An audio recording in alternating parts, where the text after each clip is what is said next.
नमस्कार बंधू भगिनींनो, आपल्या सगळ्यांचं सहर्ष स्वागत आहे स्वास्तिकम या माझ्या चॅनलवर। आज मी आपल्यासाठी सचित्र भक्ती विजय कथासार यातील पुढील संतांची कथा घेऊन आलेली आहे। तरी आपण सगळ्यांनी हे श्रवण करावं।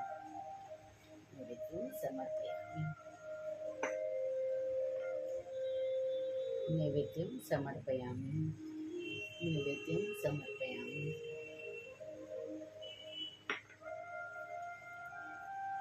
आज बघूया आपण कुठल्या संतांची कथा ऐकणार आहोत। आपण हे संतांचं चरित्र ऐकलं तर आपल्या मनामध्ये ह्या संतांच्या भावना येऊन आपलं मन सुद्धा शुद्ध आणि पवित्र होतं। तर आज आपण ऐकणार आहोत अध्याय 36, जन जसवंताची व सूरदास मदनमोहनाची कथा। श्री गणेशाय नमः, श्री सरस्वतीभ्यो नमः। जन जसवंत। आता जन जसवंत नावाच्या एका भक्ताची कथा ऐका। तो मोठा लक्षाधीश होता। घरी 5 करते मुलगे होते, पण संपत्तीची चढून न जाता तो हरिभजनात रंगलेला होता। तो कोणासही बिनमुख पाठवित नसे। तो अत्यंत धार्मिक होता। त्याचे मुलगे मोठे झाले, पण ते दुष्ट झाले। वडील हरिभक्ती करत असत, त्यांना ते हसत असत। त्यांनी सावकारी बुडवली असे ते म्हणत असत, कारण ते दाणे देत असत। ते राजाकडे गेले व म्हणाले, आमच्या वडिलांना वेड लागला आहे। ते संपत्ती वाटेल तशी वाटून टाकीत आहेत। आम्ही सावकार, आमच्याजवळ पैसे असले तर वेळ पडल्यास तुम्हालाच उपयोग होतील। तरी त्यांना बोलवून शिक्षा करावी। त्यांचे बोलणे मनावर घेऊन त्या अविचारी राजाने संत जन जसवंताला बोलवणे पाठवले। राजसेवक त्याला घेऊन आले। राजा त्याला म्हणाला, अरे तू असा उन्मत्त का झालास? आपले द्रव्य मुलांना नकळत वाटून का टाकतोस? तो म्हणाला, मी तर असाच वेडा आहे। हरिभजनात रमतो, साधू संतांचे पूजन करतो। ते ऐकून राजा फारच संतापला व त्याच्या मुलांना म्हणाला, मी याला जीवे मारतो। तुमचे काय म्हणणे आहे? मुलगे म्हणाले, खुशाल मारून टाका। तो आमचा वैरी आहे। त्याची मोठ बांधून त्याला पाण्यात फेकून द्या। राजाने सेवकांना सांगून त्या भक्ताला बांधले व त्याच्या गळ्यात शिळा बांधून त्याला पाण्याने भरलेल्या हौदात टाकले। पण तत्पूर्वीच तो म्हणाला, राजा ऐक, परमेश्वराने खांबशिवाय आकाशवर तोललेले आहे। सूर्यचंद्रांना ज्याने तेज दिले आहे आणि राम अवतारात ज्याने पाषाणही तारले, तो रघुनंदनच मला बुडू देणार नाही। पहा। त्याकडे लक्ष देता राजाने सेवकांकडून त्याला हौदात टाकले। पण काय आश्चर्य, त्या हौदात मोठ्या कासवाचे रूप घेऊन देवाने जसवंताला अधांतरी उचलले। सर्वजण थक्क झाले। राजाला फारच पश्चाताप झाला। त्याने स्वतः हौदात उडी टाकून जन जसवंताला बाहेर काढले आणि त्याचे पाय धरले। मुलगेही खजील होऊन वडिलांचे पाया पडले आणि त्यांनी आपली दुर्बुद्धी सोडून दिली। विठ्ठल विठ्ठल, जय हरी। सूरदास मदनमोहन। सूरदास मदनमोहन हा अकबर बादशहाच्या पदरी मथुरा येथे अधिकारी होता।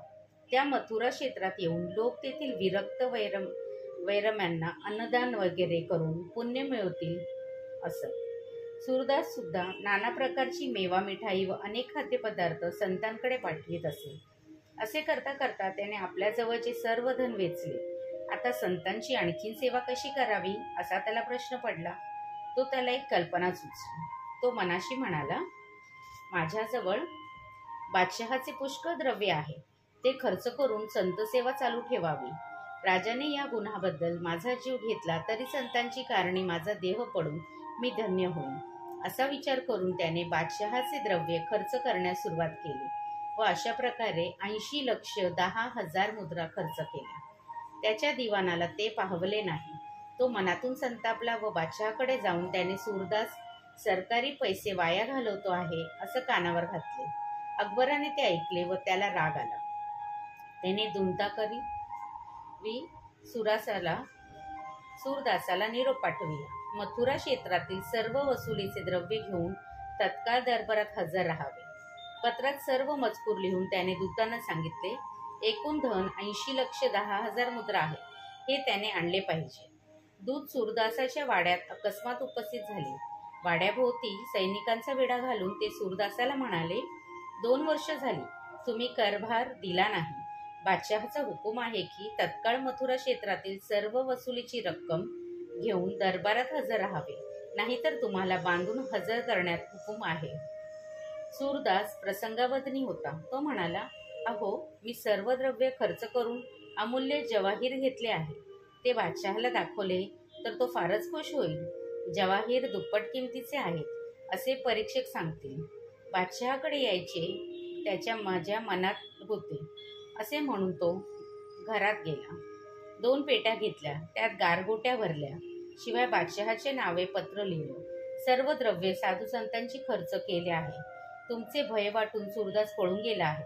त्या पत्रावर त्याने आपली मोहर बसवली व एका पेटीत ते पत्र घातले. दाराशी दूत बसले होते. त्यांच्याजवळ त्याने त्या बंद पेट्या नेऊन दिल्या. नंतर त्याने दूतांना उत्तम भोजन देऊन संतुष्ट केले. त्यांनाही वस्त्रभूषणे दिली. सर्वजण सुखाने झोपी गेले. तेव्हा रात्री सूरदास अरण्यात पळून गेला. तेथे तो एकटा हरिभजन करीत बसला. इकडे सकाळ झाली. दूत जागे झाली. तो सूरदास कुठे दिसेना.